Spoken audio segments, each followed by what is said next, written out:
to the Telescope Show. We are discovering God through geek culture, vanquishing doubt, and helping you become a hero of faith. Matthew Seipel Anderson here, your host, episode number 80, Star Wars Visions, the Twins. But first, before we hop into that, let's check out some news. Venom, Let There Be Carnage continues to gobble cash at the box office. I'm hoping to make it out to that film soon. Haven't seen it yet, but keep your ears peeled because I am dying to do an episode about our favorite symbiote, Venom. Eternals hits theaters on November 5th on schedule. However, Marvel has announced that its upcoming release schedule has been shifted back by a few months. This affects everything, starting with Doctor Strange and the Multiverse of Madness. No official reason was given, but the running theory is that the studio wants to give time for theater attendance to recover, because of COVID. This decision does not, however, affect Spider-Man Far From Home, as Sony is involved with setting the release date for that film. All right, that's it for our news. Let's jump into Star Wars Visions. Star Wars Visions is a series of unrelated anime-style cartoons. Each episode was produced by a different studio and has a wildly different style. I enjoyed watching these more than I thought I would, actually. I'm not really an anime fan, and I've never been an anime hater either. I was just uninitiated. But now, I am barely initiated. I'm not initiated. Maybe I'm barely initiated. Like if this was my baptism into anime, it was an infant sprinkly baptism. It wasn't a full-on John the Baptist style, dunk you in the riverbed to make sure you're saved baptism. In fact, I haven't even watched the entire series yet.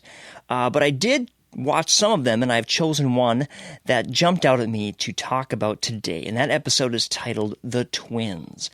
So, the episode titled The Twins tapped into the mythos of Star Wars in a really thoughtful way, and I really liked all the little callbacks and references they snuck in. My favorite little Easter eggs were the names of the two droids, which were clearly modeled after R2-D2 and C-3PO. R2 was changed to R-Do, and C-3PO was changed to B-2-O-N.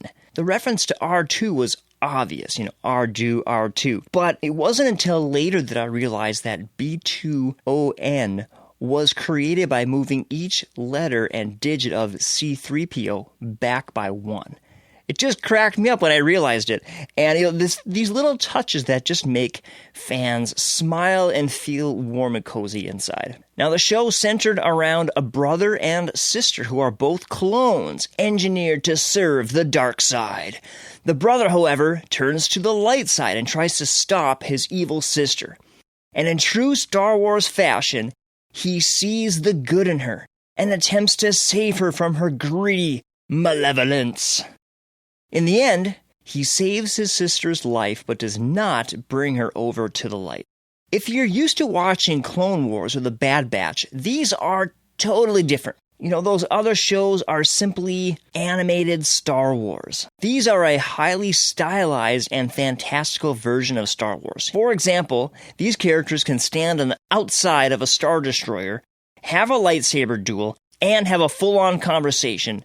And, nobody is freezing to death, and they're talking and there's no oxygen. But you know what? It's cool. It's anime.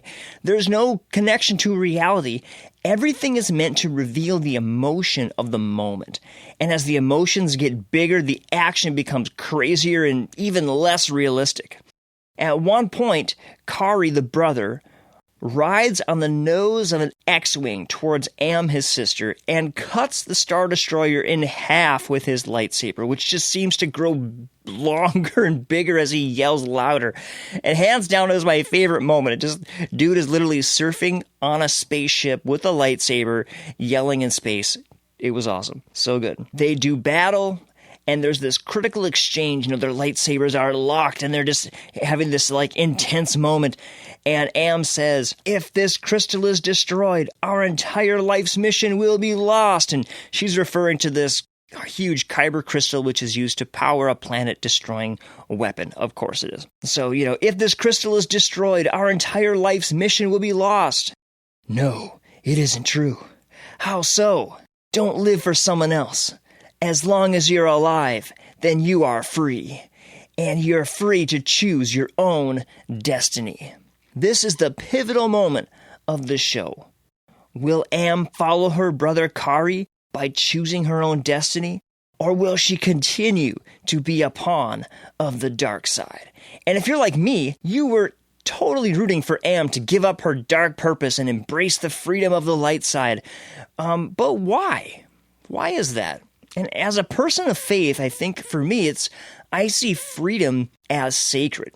God made it clear to the first humans that he created freedom. He had given them freedom. They had a choice whether they would obey and follow God or not. Why did God give them a choice? Why did he even give them that choice? Because God is love, and love must be chosen, right? Forced love is not love at all. And 1 John 4, 7-10 says, Beloved, let us love one another.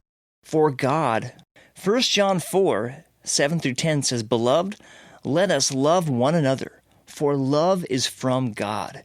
And whoever loves has been born of God and knows God. Anyone who does not love does not know God, because God is love. In this, the love of God was made manifest among us, that God sent his only Son into the world so that we might live through him. Not that we loved God, but that he loved us and sent his Son to be the propitiation of our sins. Interestingly, that word propitiation means like a payment for our sins. Karre did more than embrace freedom. If he only wanted freedom, he could have just left his sister to her own devices. He could have even killed her or, tried to stop her plan and then moved on with his life. But instead, he went to his sister, who tried to kill him, and he risked his own life to save hers. That's a powerful love.